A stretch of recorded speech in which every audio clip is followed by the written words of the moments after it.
Muy bien, ahí nos quedamos.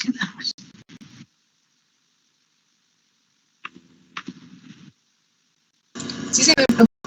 Sí, ahí recuerda que en la parte de arriba, superior izquierda, donde está la doble flechita, la flecha con doble dirección, perdón. Ahí está. Bueno, en cuanto a la parte de cinética de los tejidos, como lo había mencionado ayer mi compañera Fanny, en cuanto a los medios de unión, la tibia y el peroné se van a articular por sus extremos a la altura de las articulaciones peroneotibial superior e inferior, que también le llaman como distal, y estas van a estar mecánicamente comprometidas con la articulación talocrural. Empezando con la articulación peroneotibial superior, esta se ve cuando se desplaza el peroné, cuando se secciona su ligamento y también las expansiones anteriores del tendón del bíceps. Va a haber una carilla tibial, la cual va a estar en el contorno posterior externo de la meseta tibial y esta va a estar orientada oblicuamente hacia atrás, abajo y afuera. Y la carilla peronea, esta va a estar en la cara superior de la cabeza del peroné y va a estar rebasada por la apófisis estiloides del peroné y se va a insertar en el tendón del músculo bíceps crural. También va a haber un ligamento que va a ser el colateral peroneo de la rodilla y su inserción va a ser entre el músculo bíceps crural y la carilla articular. En cuanto a la articulación peroneotibial inferior, en la tibia se va, como lo mencionó mi compañera Fanny, se va a poner a una superficie peronea convexa y plana y por debajo se va a localizar la carilla peronea de la articulación talocrural. Por eso es que se dice que tiene una gran relación con esta articulación y va a estar flanqueada por la inserción del haz posterior del ligamento lateral externo. Aquí también va a haber un ligamento que va a ser el anterior. Este va a ser grueso y nacarado. Había leído que era como un color blanco y se dirige oblicuamente hacia abajo y afuera. Va a tener un borde inferior, el cual va a ocupar el ángulo externo de la mortaja. Esta es en una vista anterior y es el que se está señalando con verde. También va a haber un ligamento posterior, el cual va a ser más grueso y ancho y se va a expandir hacia el maleolo medial. Igual se logra ver en la imagen en una vista posterior. Y también va a estar el ligamento interóseo. Su inserción va a ser en el borde externo de la tibia y también en la cara interna del peroné. También se puede volver a encontrar a propósito de los compartimentos de la pierna. Bueno, ahora se va a ver una representación del modelo en cuanto a su biomecánica.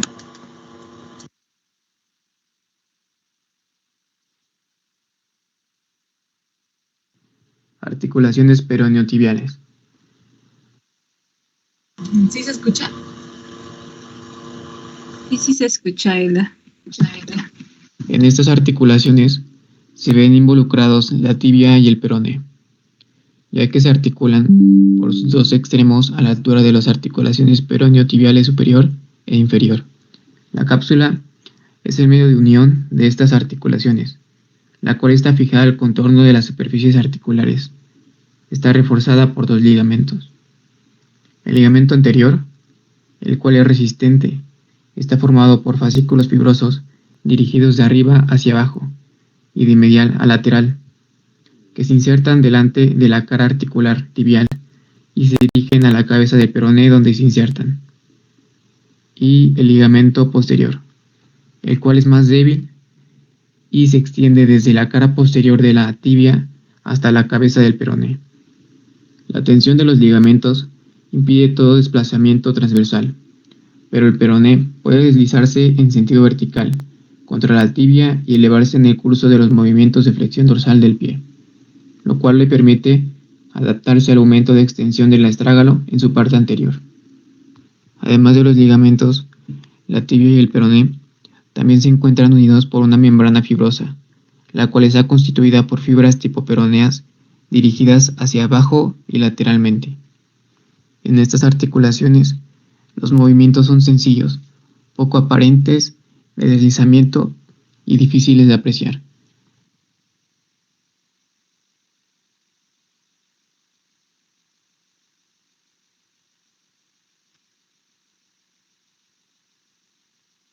Bueno, y eso sería todo. Muy bien, preguntas para, por lo menos 2 preguntas para sus compañeros, 2 o 3 preguntas, y van a generar una pregunta al equipo que presentó, ¿vale? Entonces, vamos preparándola, ¿va? Muy bien, preguntas. Bien, a lo mejor para contextualizarnos un poquito, no sé si alguien del equipo, Fanny, tú me indicas, quisiera darnos como un breve resumen de lo que vimos el día de ayer en relación a las articulaciones eh, peroneotibiales. A ver, ¿me indicarías quién da o quién del equipo quiere dar como un breve resumen sobre la función? Sí, profe, permítame. Sí. Vale, y de ahí vamos generando las preguntas.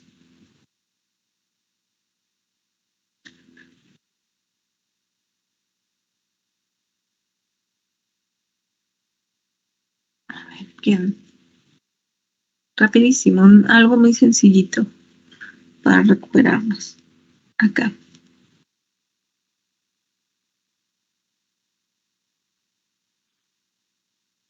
Uh-huh.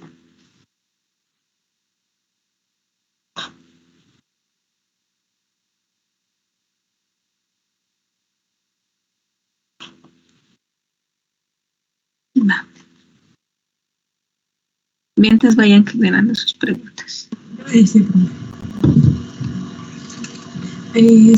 bueno, en resumen, habíamos dicho que tanto la articulación tibioperonea va a tener relación con la talocrural, y en cuanto a sus alteraciones, nos dimos cuenta que iban a ser las mismas, ya que, como yo he dicho, mi compañera Fanny tiene una gran relación mecánica, y va a haber la articulación tibioperonea distal y proximal, o superior e inferior.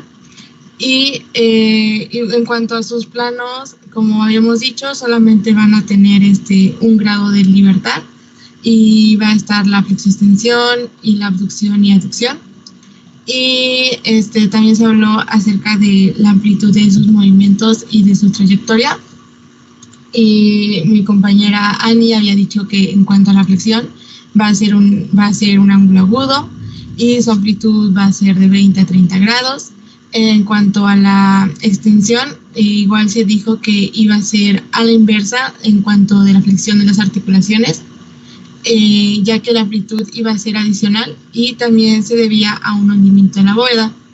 Y en cuanto a las superficies articulares, igual se habló que tenían la carilla tibial, la cual también se le había mencionado, y la carilla peronea.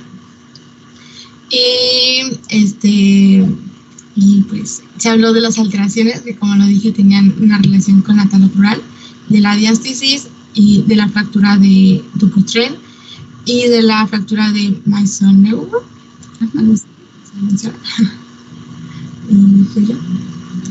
Muy bien. Vale. Muy bien. Preguntas para sus compañeros, compañeras. Para su compañero, para sus compañeras, preguntas, alguna duda en cuanto a la función de las articulaciones tibioperoneas o peroneotibiales, como ustedes quieran llamarles, son las mismas. Preguntas.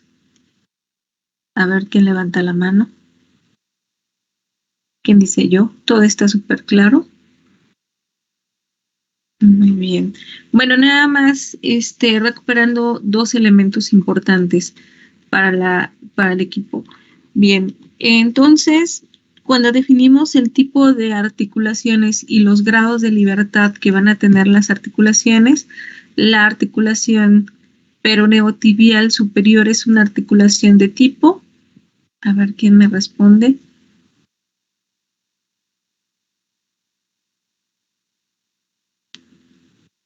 A ver, ustedes indíquenme.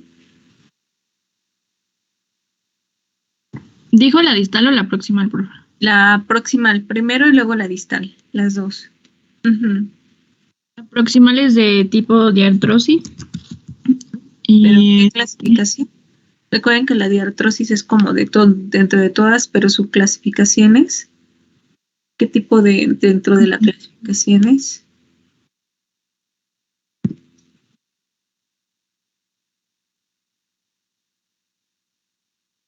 O sea, es una diartrodia, pero es condilia, es jazz, No, pues nada más iba a comentar que es de tipo artrodia. es una articulación de tipo artrodia. Ujú. A diferencia de la articulación peroneotibial inferior es.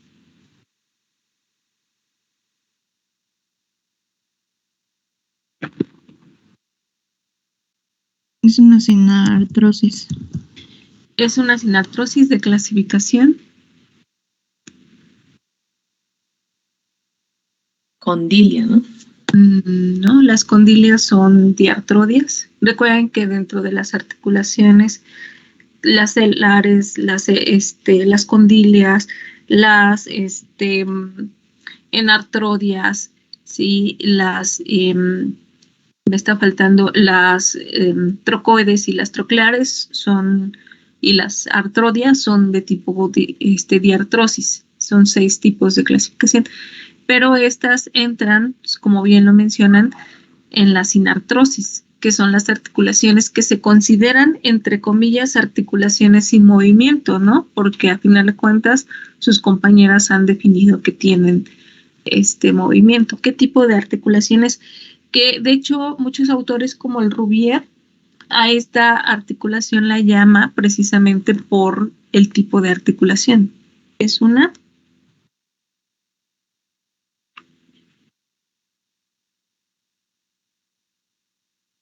¿De qué tipo de articulación estamos hablando? ¿Alguien lo recuerda?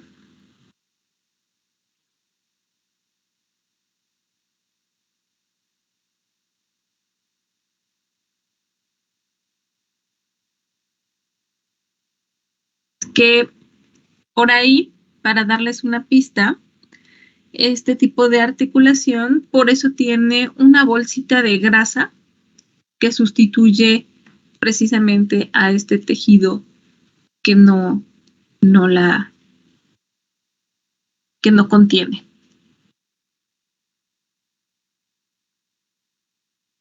Ahí vamos a tener medida de adaptación. Perdón.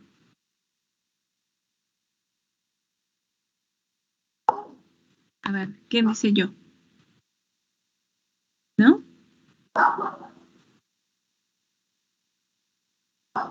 De hecho, es una máxima representante de este tipo de articulaciones. ¿No? ¿Nadie? ¿No? ¿No se acuerdan? Es una sindesmosis. Uh-huh. Es una articulación de tipo sindesmosis.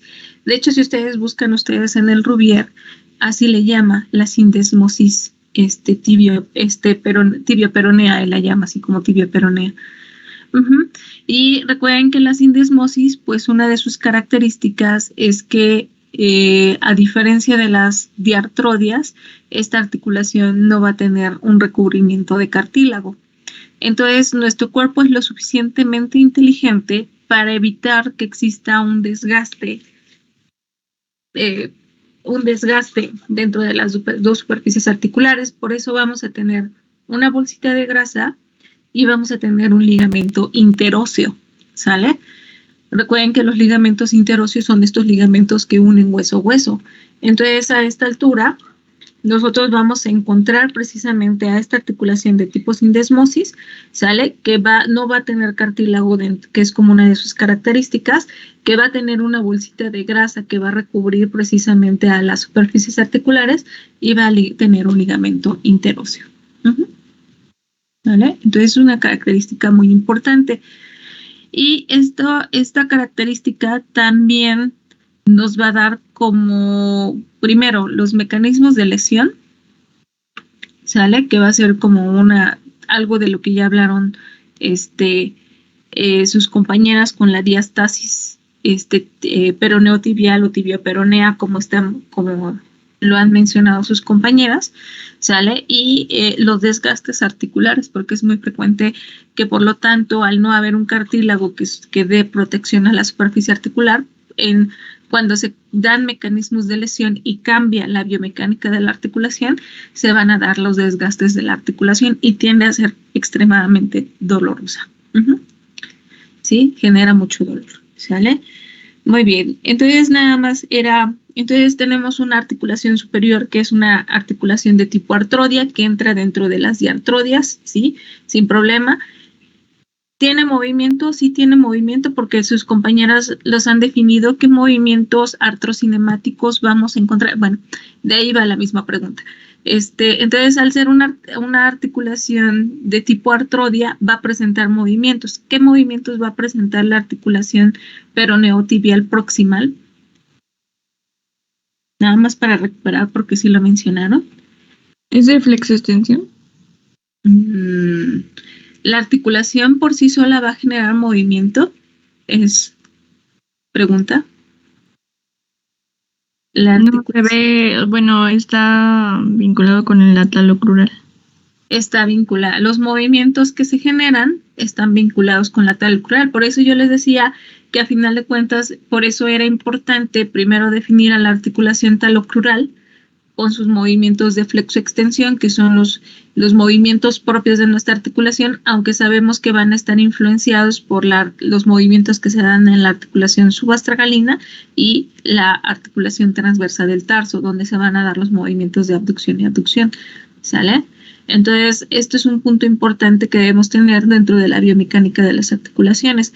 Entonces, tenemos una articulación de tipo artrodia, que dentro de sus características va a generar precisamente movimiento, pero el movimiento no va a provenir de la propia articulación, sino que este movimiento que se va a generar tanto en esta como en esta, van a venir de esta articulación, con los movimientos de flexo-extensión, ¿vale? ¿Y cómo podríamos definir esos movimientos? ¿Quién me podría definir precisamente esos movimientos? ¿Qué movimientos se van a generar? Ya vimos que no son movimientos propios, entonces por lo tanto van a ser movimientos artrocinemáticos. ¿Qué movimientos se van a generar durante la extensión? ¿Qué movimientos van a generar esta articulación? Primero, la peroneo-tibial proximal. A ver, sí lo mencionaron, nada más es para recuperarlo. ¿Cuáles son los movimientos? De hecho, para apoyarles un poquito, aquí se generan 2 movimientos y aquí se generan 3 movimientos. A ver.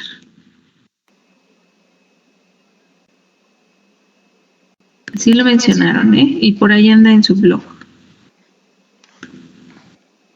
¿No era cuando se hablaba de una rotación que en el movimiento de separación se iba a acompañar de una rotación y se podía manifestar cuando en una posición entre la flexión y la extensión?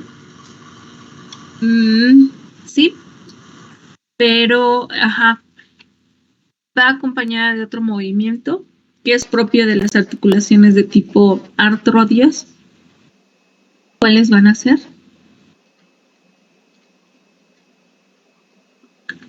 Está fácil. Normalmente se definen como movimientos verticales para apoyarles un poquito. ¿De la aducción y abducción? No. Son movimientos artrocinemáticos 100%. ¿La horizontalización y la verticalización de las fibras de los ligamentos?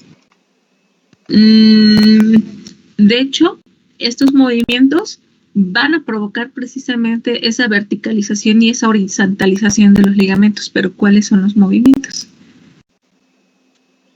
Es que si no me equivoco, es que lo menciona como, primero nos lo especifica como inferior y superior, y dentro de esas va a hablar de lo que es la flexión de tobillo y la extensión. Y sobre eso, eso es que lo que yo expliqué, de que, por ejemplo, en la En la flexión nos hablaba de los malleolos que se iban a lateralizar, que se iban a alejar, que iba a haber una rotación, dependiendo si era flexión o extensión, iba a haber una rotación interna y externa, pero nos especifica que las fibras de los ligamentos y de la, ¿cómo se llama? De la cápsula, si no me equivoco, o de la membrana interósea, es lo que se iba a horizontalizar o a verticalizar dependiendo del movimiento. Sí. Entonces, pero esos movimientos donde de forma horizontal y de forma vertical, ¿qué iban a generar? Sería que en la flexión el maniobro lateral asciende y en la extensión desciende. Sí, sí va a estar relacionado, pero miren, a final de cuentas, para entender el movimiento, acá no se puede mover porque se fijó mi huesito, pero miren, cuando nosotros, ¿se acuerdan que yo les decía que acá era muy importante cuando definíamos a la articulación talocrural? Cuando yo les decía que esto parecía un cajoncito, y esto es bien importante porque muchas veces cuando hay lesiones de tobillo, nos vamos a lo más evidente, ¿no? Que lo que era lo que mencionábamos ayer, ¿no? Con sus compañeros, ¿no? Nos vamos como al ligamento, nos vamos a ligamentos y sobre todo el ligamento, el haz medio del ligamento lateral externo, colateral externo, ¿sí? Del tobillo.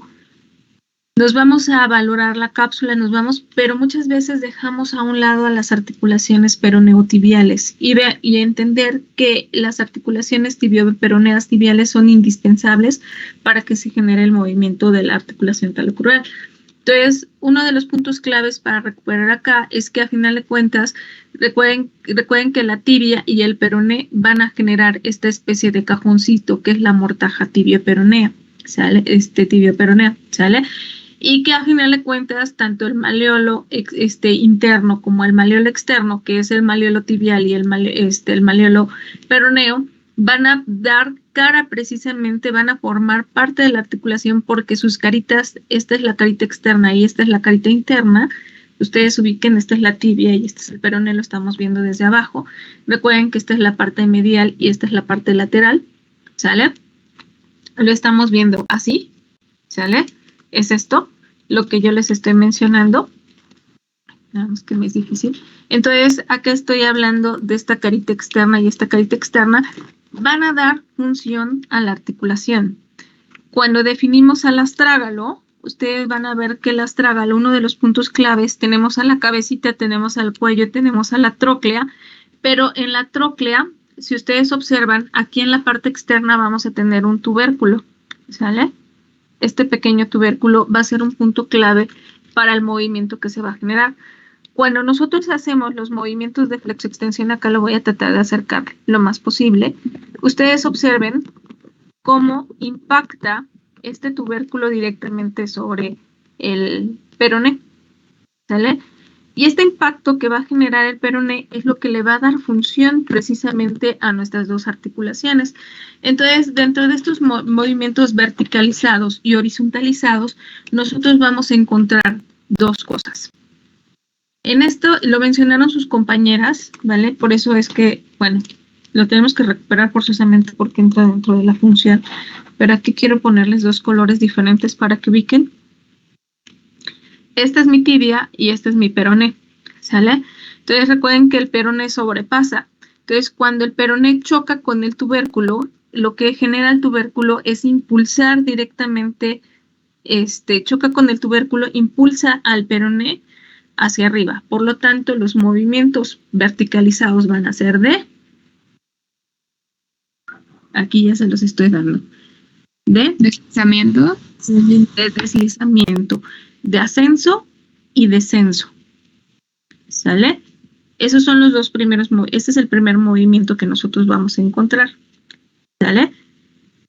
El primer movimiento es el de ascenso y el descenso. El segundo movimiento que nosotros vamos a encontrar es que la misma articulación, me voy a regresar acá, por la misma forma en la que se genera el movimiento, al empujar a el peroné, se van a generar otro movimiento que va a estar también dentro de la verticalización, que está relacionado, ya no voy a tardar más, con lo que mencionaron sus compañeros, estos mecanismos de rotación externa y de rotación interna.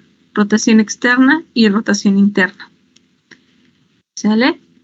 Y el tercer movimiento que nosotros vamos a encontrar va a estar directamente sobre la articulación inferior, porque al impactar directamente acá, otro punto importante que nosotros no solamente es el tubérculo, sino la forma de la tróclea, ¿sale? Sobre todo esta crestita externa que nosotros vamos a tener cuando generamos los movimientos de flexo-extensión, sobre todo en el movimiento de flexión, esta crestita entra dentro de la articulación, por lo tanto va a provocar que Una abertura. una abertura. ¿Cómo se le llama a esa abertura, Diana? Tú lo dijiste. Tú dinos. Sí, estamos hablando de la pinza, ¿sí? O sea, acá recuerden que a final de cuentas estos dos huesos van a formar una pequeña pincita, ¿sale? Van a generar una pequeña pinza, pero ¿cómo se le llama a este movimiento de separación? ¿Cómo lo define Kappanji este movimiento de separación?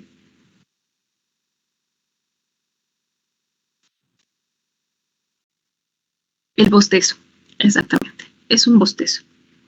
Entonces, por eso les decía que aquí se van a generar 2 movimientos y aquí se van a generar 3 movimientos, ¿sale? Entonces, ya nada más a ver si rapidísimo, entonces tenemos ascenso y descenso dentro de la verticalización, dentro de los movimientos de flexo-extensión, tenemos los mecanismos de rotación externa e interna, y tenemos este mecanismo de separación. Por lo tanto, cuando nosotros generamos un movimiento de flexión, ¿qué sucede en la articulación tibioperonea proximal? A ver, ustedes díganme. Ya está fácil. O superior, como ustedes quieran llamarle. Susi. ¿Un ascenso? Un ascenso, muy bien.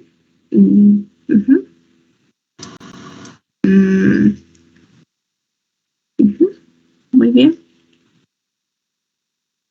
Un ascenso ligero. Bien, ¿qué más? El descenso, ¿no? Una rotación. Una rotación que ¿Externa? una rotación externa. ¿Por qué? Porque el peroné gira sobre sí mismo, ¿sale? Entonces, está fácil. Cuando yo hago un movimiento de flexión, vuelvo a repetirlo, mi tuberosidad impulsa a mi peroné, por lo tanto, lo asciende ligeramente y al mismo tiempo lo rota externamente. En la flexión, en la extensión sucede todo lo contrario, ¿sale?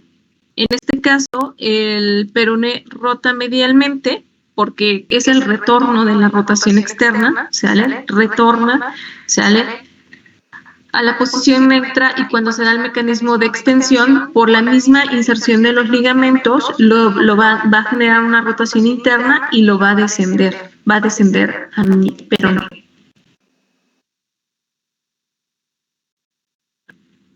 ¿Sí? Sí, ustedes me indican si vamos bien. Este es un punto bien importante dentro de la articulación. Elda, no sé si querías comentar algo. No, pero solamente le voy a decir que sí. Bueno, vale. Mientras que en la extensión, bueno, ya lo definimos. ¿Y ahora qué sucede en la articulación tibioperonea distal? Entonces, va relacionado con lo mismo. En esta articulación se va a ascender, o sea, a final de cuentas, asciende ligeramente mi peroné, rota externamente, pero acá le vamos a agregar un movimiento extra, porque yo les decía que esta crestita que nosotros vemos acá, que es la carita articular de la tróclea, es la carita externa de la tróclea, entra directamente sobre la articulación y entonces genera una separación o un bostezo dentro de la articulación. Entonces, este malleolo lateral, por lo tanto, el malleolo lateral se aleja, ¿sale? Bosteza.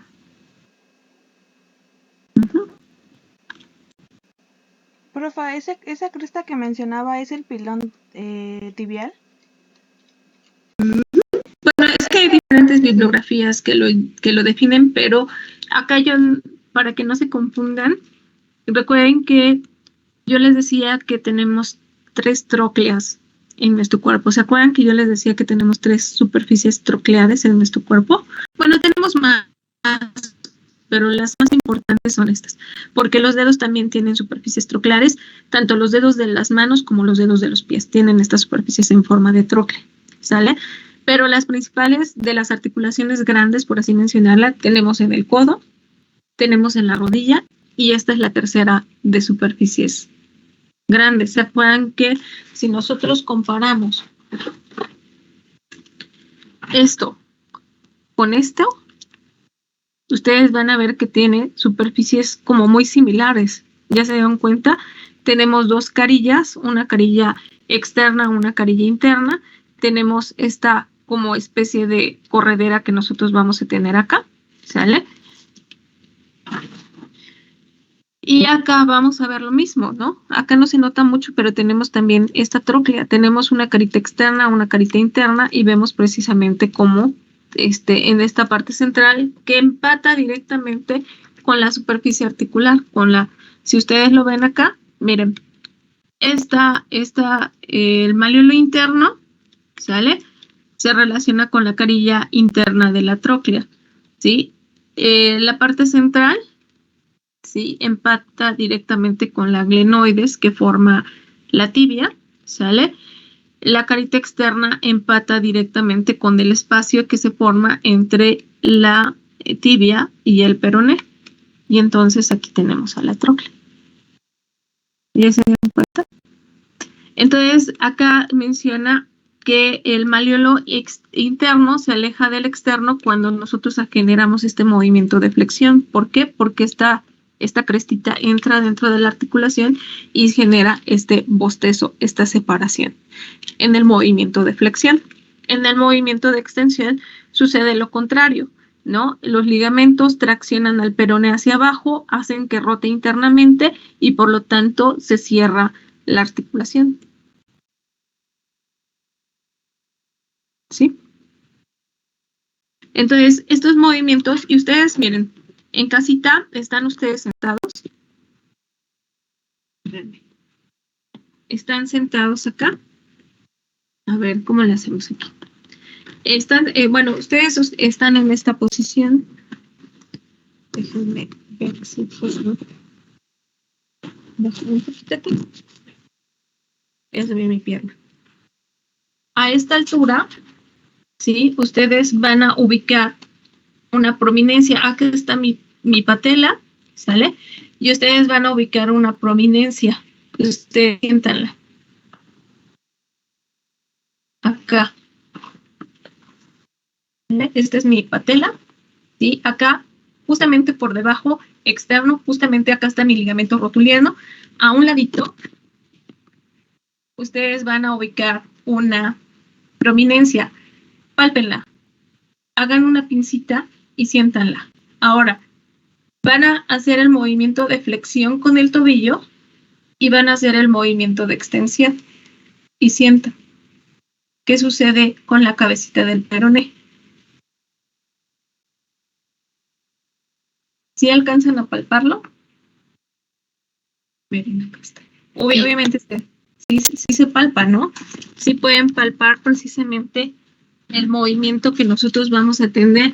De hecho, lo que más se palpa es el ascenso y el descenso del peroné. ¿Sale? Ustedes pálpenlo. ¿Sí logran palparlos todos? Siéntalo. Sí, profe. Ahí vemos precisamente el movimiento de lo que va a ser el ascenso y el descenso del peroné. ¿Sale? Esto es muy importante porque en las diastasis tibio-peroneas, normalmente cuando nosotros tenemos mecanismos de lesión, sale de inversión, sobre todo los movimientos que van hacia la inversión. Recuerden que la inversión y la eversión son movimientos combinados. con la flexoextensión, con la abducción y la pronosupinación que vamos a ver en la articulación suprastragalina. Estos movimientos combinados, cuando nosotros tenemos un esguince o una fractura, normalmente se tiene que valorar la estabilidad del ligamento, de los ligamentos de la articulación tibia-peronea, porque muy frecuentemente se genera la ruptura del ligamento. Entonces, si por alguna causa este ligamento estuviera roto, ¿sale? Lo que provocaría cuando nosotros hacemos las fases de apoyo es que se acabalga, por así decirlo. Cuando nosotros no tenemos la estabilidad de este ligamento interóseo acá, cuando nosotros avanzamos en el paso, porque recuerden que vamos de una flexión a una extensión durante la marcha, entonces cuando se hace el apoyo total de la extremidad, normalmente hace esto la articulación y obviamente esto va a generar un desgaste articular en estas superficies articulares y tiende a ser muy doloroso. En algún caso, en algún momento yo tuve un paciente en el que él tuvo fractura bimalleolar. Entonces él iba caminando, iba jugando con sus amigos, iba caminando en el bordecito de la banqueta, ¿sale? Y pierde el control, entonces el pie se le va así completamente, cae todo el peso sobre el tobillo y tiene una fractura bimalleolar. Entonces, pues llegan, hacen la reducción de la fractura, colocan un clavo acá, colocan 2 clavos acá y hacen la reducción, ¿no? Paciente, se inmoviliza el paciente, empieza con su tratamiento de fisioterapia, pero el paciente ya empieza a caminar, empieza a hacer todo, pero el paciente seguía sintiendo dolor, ¿no? Cada vez que avanzaba, cada vez que daba el paso, el paciente sentía dolor. Conforme fue pasando el tiempo, el paciente siguió sintiendo dolor. Pues regresa a fisioterapia.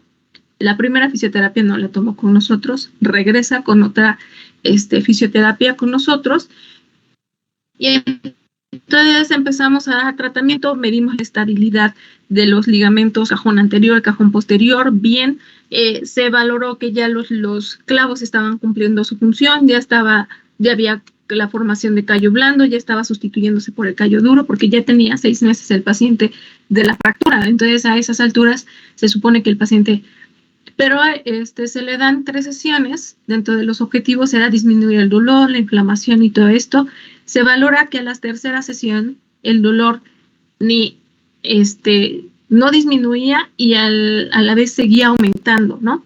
Entonces, se le prescribe otra radiografía al paciente, ya no prescrita, o sea, porque las otras eran prescritas por el ortopedista, prescritas por el... se le prescribe otra radiografía y nos damos cuenta que precisamente el paciente tenía una diastasis tibio-peronea. O sea, esto ya estaba reducido, pero pues obviamente acá no había una estabilidad. El paciente cada vez que daba el paso, pues entonces se generaba. Y el bostezo cada vez ya iba haciendo más. Por lo tanto, cuando él avanzaba, pues el bostezo hacía esto y regresaba. Avanzaba hacia esto y regresaba. Entonces, como ya estaba desgastando el hueso, pues entonces por eso sentía demasiado dolor. Entonces, desde esa cirugía, el paciente tuvo que pasar por otros 2 procedimientos quirúrgicos. Uno, obviamente ya estos tornillos ya habían cumplido, pero tuvieron que colocarle un tornillo acá para fijar precisamente a las 2 articulaciones. Colocaron un tornillo, colocaron un injerto de ligamento para que sustituyera la función de los ligamentos que se habían roto acá. Entonces el paciente le colocan un tornillito acá, ¿sí? Entonces el paciente se queda inmovilizado todavía otro mes y medio y al mes y medio le vuelven a hacer otro procedimiento quirúrgico para quitarle el tornillo que se había colocado. Y yo puedo decirles que hasta la fecha el paciente tiene dolor. ¿Por qué? Porque ya se había generado un desgaste articular, ¿sale? Entonces eso es bien importante, chicos, porque al final de cuentas, yo les decía, muchas veces nos vamos como a lo evidente, a la fractura, a la distensión ligamentaria, a la cápsula, pero nunca se nos ocurre valorar estas articulaciones que son indispensables para la función de la articulación, ¿vale? Estos 2 son indispensables para la función. Entonces, Ustedes ya lo sintieron, ustedes palpen acá, a mí me gusta que hagan esta palpación porque ustedes pueden sentir cómo cuando nosotros hacemos esta flexión, el peroné se eleva y rota externamente. Cuando nosotros hacemos la extensión completa, cuando pasamos de la flexión a la extensión completa, tiende y rota internamente, ¿sale? Y en la articulación distal, pues asciende, rota externamente y bosteza en el movimiento de flexión, y cuando hacemos el movimiento de extensión de la flexión a la extensión completa, porque recuerden que acá Kapanji hace todo un análisis cuando vamos del movimiento. No es lo mismo que nosotros hagamos una flexión, llegamos a la posición neutra y hacemos una extensión, a que hagamos la flexión y nos vayamos a la extensión completamente. Entonces, cuando nosotros hacemos este movimiento de la flexión a la extensión completa, ¿sale? Entonces, en la extensión, obviamente cierra el bostezo, desciende y rota internamente, ¿vale? Esos son los movimientos que nosotros vamos a encontrar. Y los movimientos de horizontalización, esos son los movimientos verticales que nosotros encontramos. En los movimientos de horizontalización, que iba relacionado con una pregunta que tenía yo precisamente para sus compañeras, está relacionada con la membrana interósea. Recuerden que no solamente vamos a tener un ligamento anterior y un ligamento posterior, acá la ventaja es que está reforzada con el ligamento colateral de la articulación femorotibial, ¿sale? Esta es la única conexión que nosotros vamos a tener del peroné con la articulación de la rodilla. Acá vamos a tener un ligamento anterior, un ligamento posterior y un ligamento interóseo, ¿sale? Pero vamos a tener precisamente a una membrana interósea, que recuerden que por ahí Kapanji, cuando hablaba de la membrana interósea del antebrazo, menciona que son estas estructuras olvidadas, ¿no? Olvidadas dentro de estas articulaciones que son de dos huesos, ¿sale? Y que a final de cuentas esta articulación, bueno, las fibras precisamente de la articulación que son oblicuas hacia abajo y hacia afuera, normalmente van a dar precisamente la estabilidad a estos movimientos, o sea, van a evitar que se separe en exceso la articulación, ¿sí? Acá la desventaja que nosotros vamos a tener es que, a diferencia de la mano, la desventaja que tenemos con el tobillo es que a final de cuentas, ¿se acuerdan de la distribución del peso que hablábamos desde la cadera? Pues acá desciende todo nuestro peso. Obviamente, cuando nosotros hacemos estos movimientos de flexión, de plantido, de flexión y de extensión, nosotros vamos a tener precisamente la separación de acá de este huesito, ¿sale? Entonces, muy frecuentemente sucede que cuando nosotros generamos estos movimientos de inversión, la misma presión que ejerce esta crestita que yo les decía acá, esto es lo que provoca la ruptura de estos ligamentos, ¿sale? Entonces, eso es como lo importante que nosotros vamos a tener, ¿sale? Entonces, acá la membrana interósea no tienen que olvidarla, porque a final de cuentas nosotros vamos a tener dos tipos de estabilidad, la estabilidad vertical y la estabilidad transversa. La estabilidad vertical, pues los movimientos de verticalización pues van a estar limitados precisamente por los ligamentos. Acá recuerden que a final de cuentas, si se eleva mi huesito, pues obviamente, aunque yo tenga ligamentos transversos, pero la membrana interósea con estas fibras oblicuas, ¿sí? Que se dirigen, que ya se las mencioné, que se dirigen hacia abajo y hacia afuera, pues son las que se van a encargar de estabilizar el bostezo, ¿sale? Pero los ligamentos, y aquí es a donde entra la función ligamentosa, que era lo que mencionaba, no recuerdo si Elda o Diana, ¿sale? En el que van a estabilizar precisamente para evitar que se generen estos movimientos de forma excesiva, ¿no? En este caso, como si hay un bostezo, pues el ligamento interóseo entra en función para evitar que se genere este bostezo excesivo en conjunto con los ligamentos anteriores y posteriores. Los mecanismos de rotación externa por la membrana interósea y el ligamento, si es una rotación externa, recuerden que el ligamento anterior, si es una rotación interna, es el ligamento posterior. Es un poquito similar a lo que ya hemos visto en otras articulaciones en la función ligamentosa, ¿sale? ¿Va?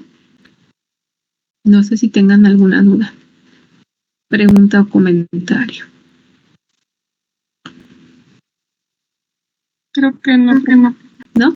Entonces, recuerden que esta pinza bimaleolar, que también es indispensable, es muy importante porque también en los pacientes con protetización, ¿sale?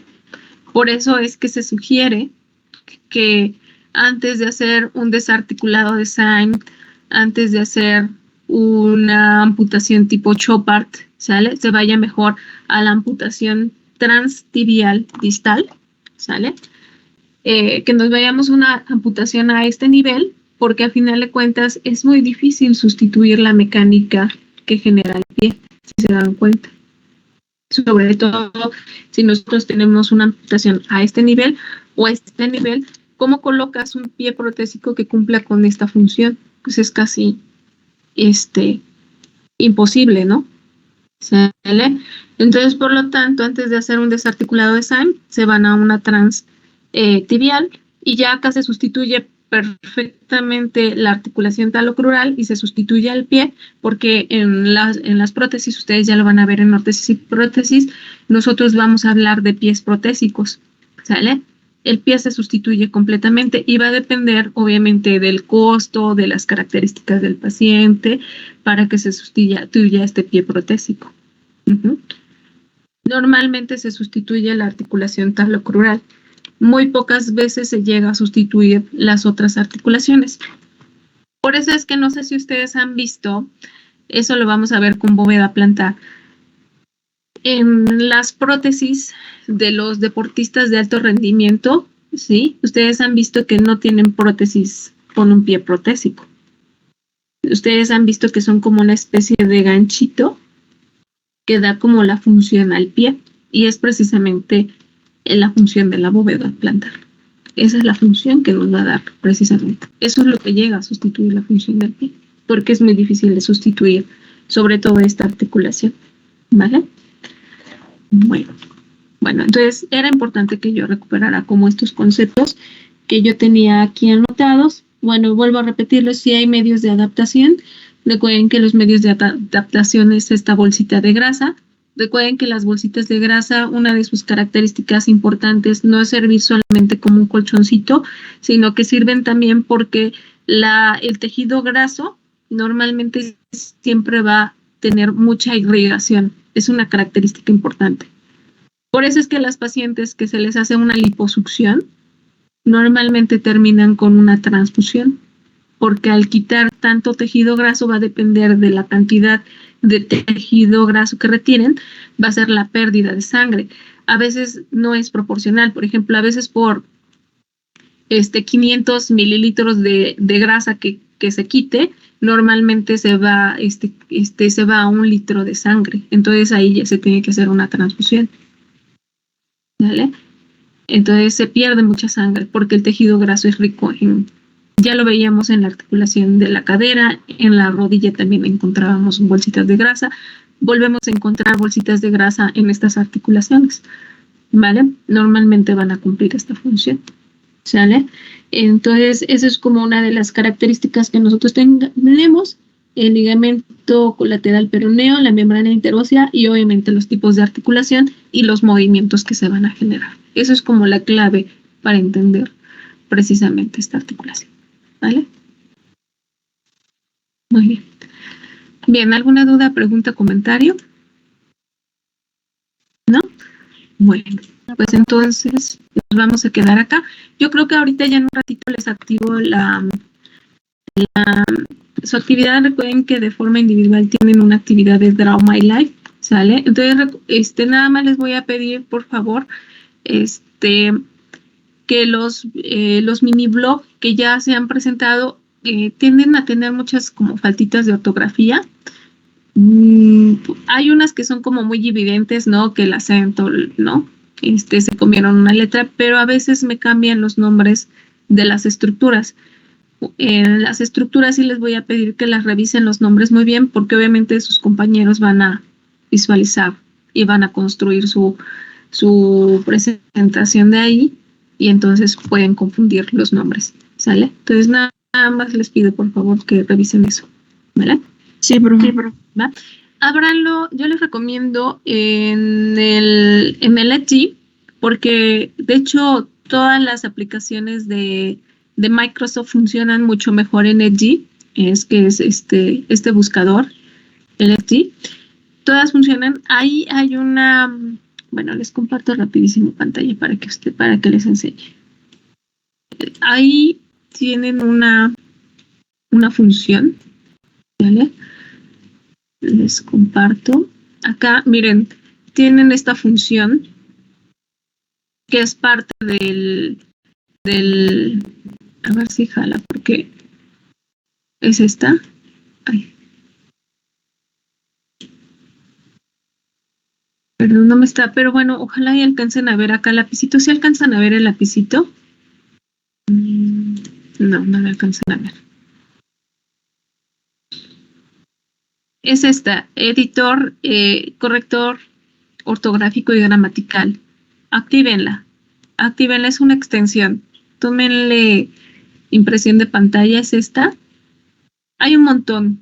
Yo tengo muchos porque obviamente pues tengo que estar más al pendiente de esos detalles, pero este editor realmente les ayuda mucho con la ortografía, ¿vale? Con los errores. Y les da las opciones, ¿no? De corrección, ¿no? Obviamente no reconoce nombres específicos, ¿no? Como colateral y así como nombres como Grigsburg, ¿no? U otros nombres, Testut, que por ahí encontramos la crestita de Testut, a eso se refiere precisamente cuando veíamos a la articulación talocrural, que se relacionaba precisamente esta carilla que les mencioné con el de Testut. ¿Sale? ¿Va? Bueno, pues que tengan bonito día, cuídense mucho. Entonces, mañana trabajamos con el equipo 3, por favor. ¿Sale? Profesora, El equipo 3. Dígame. ¿Cree que me pueda poner retardos? Que entré un poquito tarde a la clase. Ok, José. Sí, entonces mañana trabajamos con el equipo 3, por favor. Entonces, para que estén preparados, ¿sale? Y hagan una revisión un poquito más profunda de la ortografía, por favor, ¿vale? Que tengan bonito día, cuídense mucho, que estén bien. Hasta mañana. Bye. Ya, José.